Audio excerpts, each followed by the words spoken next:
어느 부부가 60회 생일 맞이어서 생일 파티를 하고 있었습니다. 그런데 요정이 나타나서 부부가 그동안 열심히 살았으니까 소원 한 가지를 말해라. 무슨 소원이든지 다 들어주겠다 했습니다. 그러니까 부인이 내 소원은 세계 여행을 하는 것입니다. 그랬더니 요정이 알겠다. 팡팡. 그리고 눈을 떠봤더니 이 부인의 손에 세계 여행 티켓이 쥐어져 있습니다. 그 다음에 남편에게 물어봅니다. 너의 소원은 뭐냐? 그랬더니 남편이 대답하기를 나는 30살 어린 여자하고 살고 싶습니다. 그런 거예요. 그러니까 부인이 옆에 있다가 이 영감탱이가 정신이 나갔나? 지금까지 내가 거의 40년 동안을 보살피고 도와주는데 이제 와서 정신 나간 소리 한다고 꿍실거리고 있어요. 그랬더니 요정이 어쨌든 간에 약속은 내가 했으니 할 수 없이 내 소원을 들어주겠다. 그리고 팡팡. 그리고 눈을 떠봤더니 남편이 90살 된 꼬부랑 할아버지가 되었습니다. 부인하고 30살 차이가 나게 만든 거예요. 부부가 함께 평생 사는 것이 그렇게 쉽지 않습니다. 어떤 사람들은 50년, 60년 눈이 오나 비가 오나 함께 사는 거예요. 그동안 살아온 인생에 얼마나 많은 인생의 풍파가 있겠습니까? 그 인생의 풍파를 다 견디고 평생 부부가 함께 산다는 것은 그렇게 쉬운 일이 아닙니다. 서로가 사랑하고 서로가 희생이 없이는 함께 오랫동안 살 수가 없습니다.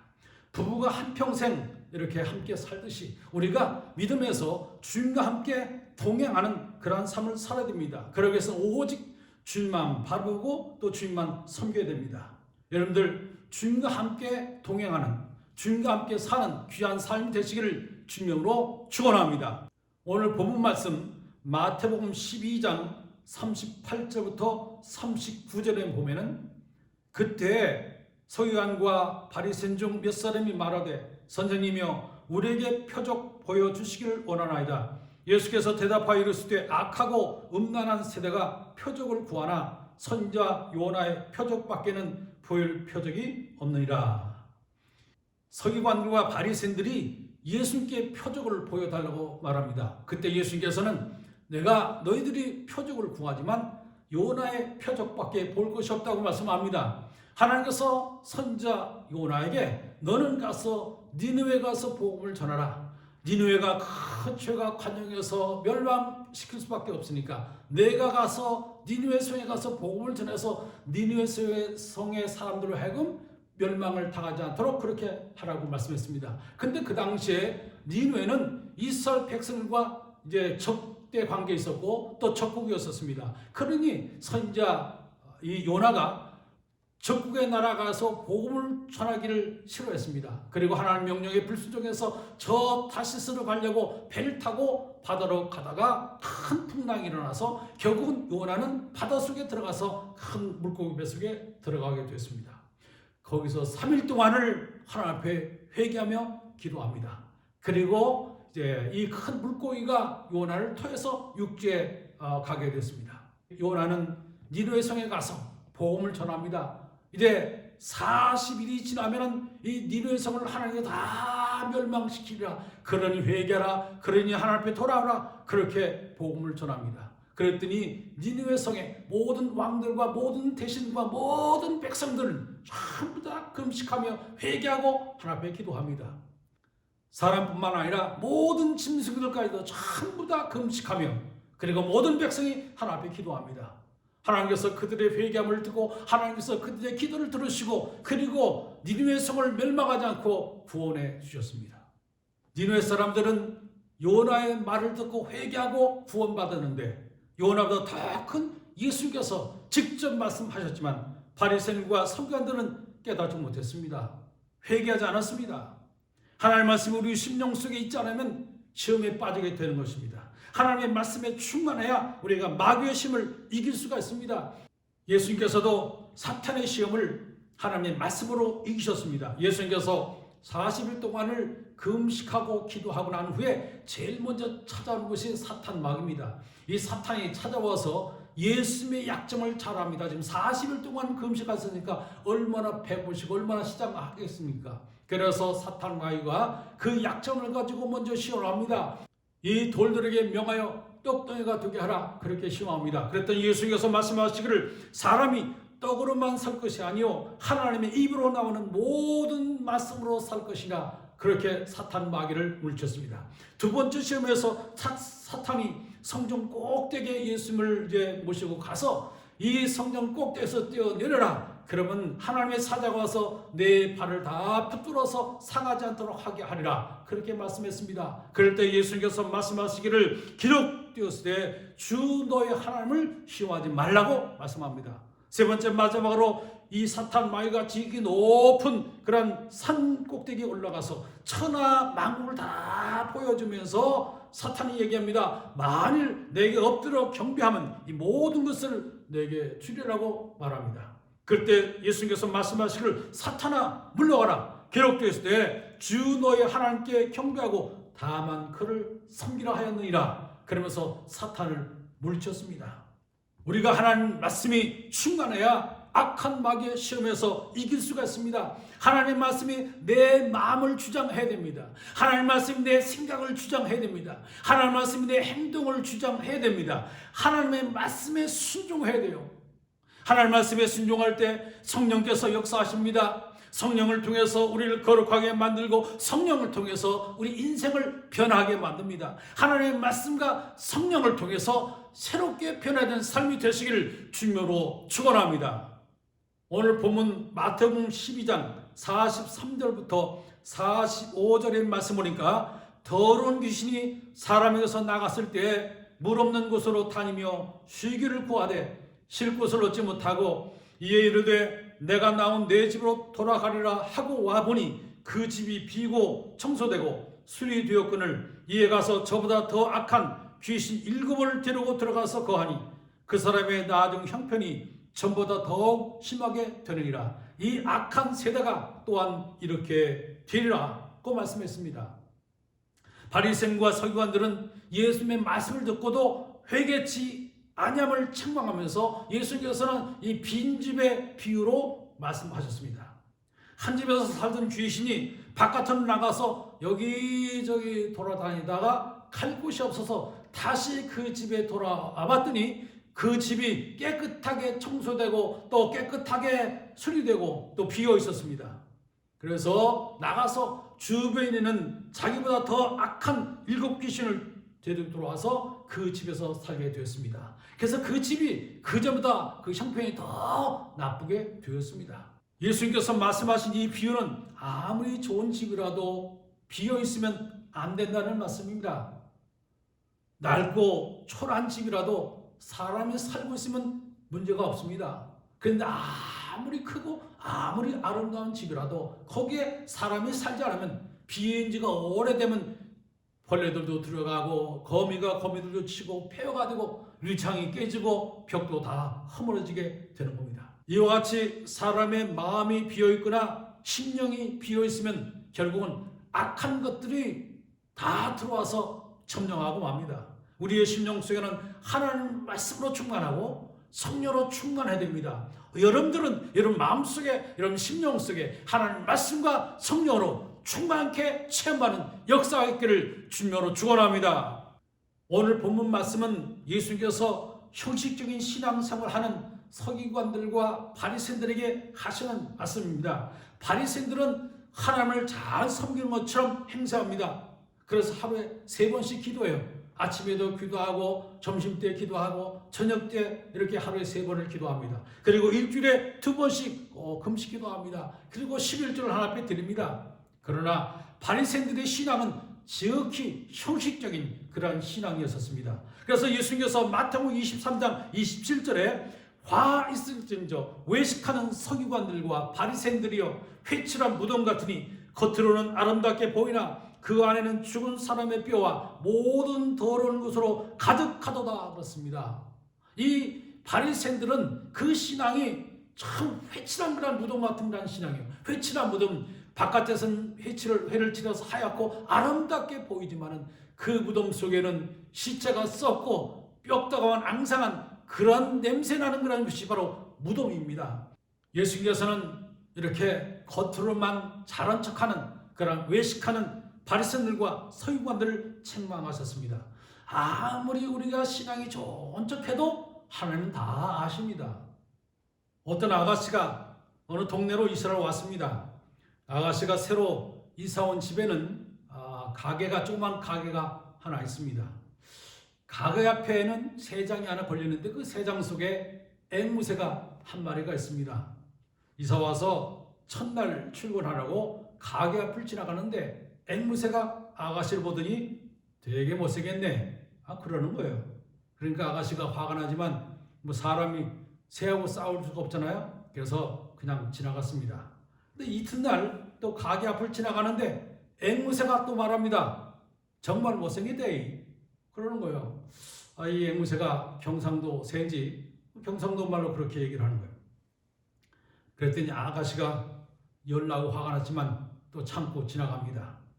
셋째 날 가게 앞을 지나가는데 또 앵무새가 말합니다. 와 보면 벌써 못생겼노. 또 그러는 거예요.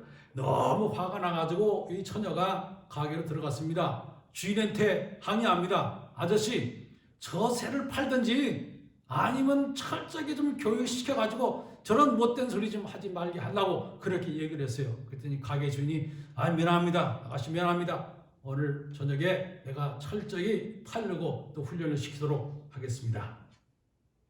그랬어요. 그리고 그 다음날 또 아가씨가 가게 앞을 지나갑니다. 앵무새를 보니까 어제 밤에 주인에게 얻어 터졌는지 눈탱이가 밤탱이가 됐어요. 그래가지고 이 아가씨가 속으로 고소하게 생각하면서 옆으로 지나가는데 또 앵무새가 그 처녀를 쫙 째려보면서 하는 말이 말 안 해도 알지? 하나님은 내가 말 안 해도 다 아십니다. 마태복음 6장 31절 32절 보니까 그러므로 염려하여 이르기를 무엇을 먹을까 무엇을 마실까 무엇을 입을까 하지 말라. 이는 다 이방인들이 구하는 것이라. 너의 하늘 아버지께서 이 모든 것이 너에게 있어 할 줄을 아시리라. 할렐루야. 하나님께서는 우리가 무엇을 해야 할지 무엇이 있어야 할지 또 무엇이 필요한지 하나님께서 다 아십니다. 예수님께서 부활하신 후에 갈릴리 가서 고기 잡는 베드로를 찾아가서 질문합니다. 요한의 아들 시몬아 내가 나를 사랑하느냐? 그랬더니 베드로가 내가 주님을 사랑합니다. 또 묻습니다. 요한의 아들 시몬아 내가 나를 사랑하느냐? 요한이 또 대답합니다. 네, 내가 주님을 사랑합니다. 세 번째 또 예수님께서 질문합니다. 요한의 아들 시몬아 내가 나를 사랑하느냐? 세 번째 질문합니다. 그때 베드로가 대답합니다. 주여 내가 주님을 사랑한 줄을 주님께서 아십니다. 우리 주님은 다 아십니다. 내 마음도 다 아십니다. 내 생각도 내 슬픔도 내 고통도 예수님께서 다 아십니다. 어떤 사람들은 말로 예수 믿어요. 신앙생활 다 말로 합니다. 헌신도 말로 합니다. 봉사도 말로 하고 충성도 말로 하고 행함이 없는 믿음은 죽은 믿음이라고 하는데 말로만 하는 거예요. 말로만 백날해도 그 신앙은 죽은 신앙입니다. 여러분 말로만 하지 말고 행함 있는 그런 신앙 되시기를 주님으로 축원합니다. 우리의 심령 속에 하나님의 말씀과 성령으로 채워져 있어야 됩니다. 기독교는 비움의 종교가 아닙니다. 많은 사람들은 저 산속에 들어가서 수련을 하면서 혹은 명상을 하면서 마음을 비운다고 그래요. 근데 사람이 마음이 비운다고 모든 문제가 해결되는 게 아닙니다. 마음을 비운다고 인생의 문제가 해결되지 않습니다. 오히려 마음을 비우게 되면 그 빈 마음에 마귀가 와서 자리 잡고 심령을 지배하는 것입니다. 물리학에서 불가입성이라는 말이 있습니다. 두 개의 물체가 동시에 같은 공간을 차지 못하는 성질을 말합니다. 빈 병을 물속에 거꾸로 넣으면 공기 때문에 물이 병 안으로 들어오지 못하는 그런 성질과 같습니다. 사람의 심령에 성령과 마귀가 동시에 들어갈 수가 없습니다. 내 안에 성령이 계시면 절대로 악한 마귀는 내 안에 들어올 수가 없습니다. 그러나 성령이 들어가면 곧바로 누가 오느냐? 악한 마귀가 마음속에 들어오게 되는 것입니다. 그러므로 저와 여러분들은 여러분 심령 속에 예수님이 충만하고 말씀이 충만하고 성령 충만하시기를 주님으로 축원합니다. 근래 와서 교회를 회복하자, 초대교회로 돌아가자, 교회의 권위를 다시 회복하자, 그런 운동이 일어나고 있습니다. 그런데 요즘에 코로나 바이러스 때문에 자연히 초대교회로 돌아간 것 같습니다. 초대교회처럼 이제 가정에 모여서 주일 예배 드리고 모든 모임을 갖습니다. 심지어 성찬까지 가정에서 합니다. 그전에는 가정에서 교회 아닌 다른 곳에서 성찬식을 하는 것은 이제 생각할 수 없는 그러한 일이었습니다. 오늘 우리 교회도 다음 주일이 5월 첫 번째 주일이기 때문에 교회에서 성찬식을 못하고 온라인으로 성찬 예배를 드립니다. 각 교회마다 온라인으로 예배를 드리다 보니까 SNS나 인터넷을 통해서 하나님의 말씀이 물밀처럼 쏟아져 나오고 있습니다. 말씀의 홍수를 이루고 있습니다. 보라, 지금이 은혜 받을 만한 때요 구원의 날이로다. 지금이야말로 은혜 받을 때고 지금이야말로 구원 받을 때가 되었습니다. 하나님이 코로나 바이러스로 복음의 문을 활짝 열어놨습니다. 은혜의 문을 열었습니다. 복음의 문을 활짝 열어놓으셨습니다. 북한이나 또 교회가 없는 곳에 어느 곳에든지 인터넷만 있으면, 컴퓨터만 있으면 어디든지 하나님 말씀을 듣는 그런 시대가 되었습니다. 누구든지 어디든지 하나님 말씀을 듣고 구원받는 그런 시대가 되었습니다. 하나님께서 인류에게 주시는 마지막 구원의 기회일지도 모르겠습니다. 교회는 인간의 방법이나 인간이 만든 프로그램이나 프로젝트가 아닙니다. 유럽에 가보면 수백 년 전에 멋있고 웅장한 교회들이 많습니다. 제가 영국 런던에서 유학하던 시절에 웨스트민스터 사원을 방문한 적이 있습니다. 수백 년 동안 건축한 아주 웅장하고 아름다운 건물입니다. 영국의 자랑이요 대표적인 교회 건물입니다. 웅장하고 예술적이고 역사적인 가치가 있는 그런 건물입니다. 그러나 지금은 주일날 그 수많은 사람 다 떠나고 이제 소수의 노인들만 그 교회를 지키고 있습니다. 그리고 거기에 가는 많은 사람 다 거의 다 관광객들입니다. 교회를 교회되게 하라. 그럼 무엇이 교회를 교회되게 합니까? 교회는 행정력이나 조직력이 아닙니다. 교회는 인간의 조직체가 아닙니다. 교회는 그리스도의 몸이고 교회는 성령의 전입니다. 하나님께서 임재하시는 거룩한 성전입니다. 교회가 교회 되기 위해서는 하나님 말씀이 충만하고 예배가 회복되고 성령이 충만해야 됩니다. 교회의 힘은 하나님 말씀에 있습니다. 교회의 힘은 성령의 능력에 있습니다. 교회의 힘은 하나님께 드리는 예배에 있는 것입니다. 어느 목사님이 교인의 종류를 4가지로 구분했습니다.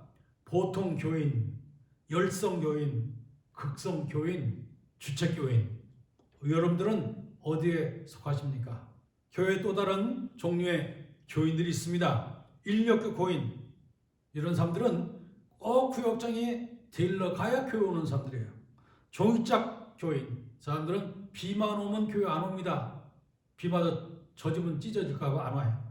또 묵상 교인. 목사님 설교만 시작하면 좋은 사람들이 있습니다. 또 감투 교인. 뭘 하나 시켜줘야 돼요. 하다못해 저 안내위원을 시켜야 교회 오는 사람들. 꼭 뭐 시켜야 되는 사람들. 감투 좋아하는 사람, 정치하는 사람들처럼 그런 사람도 있어요. 감투 교인. 그 다음에 이 풋볼, 럭비볼 교인이 있습니다. 이 사람들은 얼로 튈지 몰라요. 오늘 이랬다 오늘 저랬다가 막 정신이 없어요. 그런 사람도 있습니다. 또 전투 교인.